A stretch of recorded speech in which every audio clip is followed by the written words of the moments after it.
ভবানীপুর, সেখানে প্রার্থী হতে শুভেন্দু অধিকারী রাজ্যের বিরোধী দলনেতাকে এবার চ্যালেঞ্জ দিচ্ছেন অসিত মজুমদার।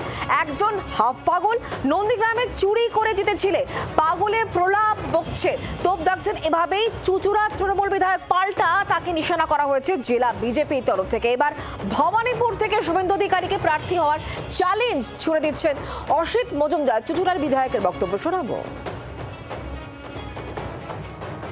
ও যদি বাপের বেটা হয়, ভবানীপুরে দিদির বিরুদ্ধে দাঁড়াক। নন্দীগ্রামে চুরি করে জিতেছে একটা চোর, বাংলার লম্পট, নন্দীগ্রামে চুরি করে জিতেছে। কথাবার্তা দেখেন না তো, হাফ পাগল, হাফ পাগল। চোখগুলো দেখবেন, যখন কথাবার্তা বলে চোখগুলো দেখবেন, একটা পাগলের সিমটম আছে, তো পাগলের পোলাপ ছেড়ে দিন। চুচুড়ার টিএমসি বিধায়ক বলছেন বিরোধী দলনেতা হাফ পাগল। তাহলে ওনার দিদি কি, ওনার শ্রীরামপুরের দাদা কি?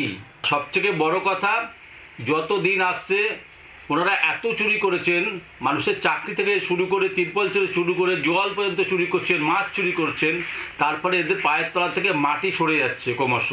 তাই এরা এইরকম উল্টো সিধে কথাবার্তা বলছেন, কারণ এরা ভয় পেয়ে গেছেন যে আগামী 26 সালে এদেরকে বিদায় হয়ে যাবে।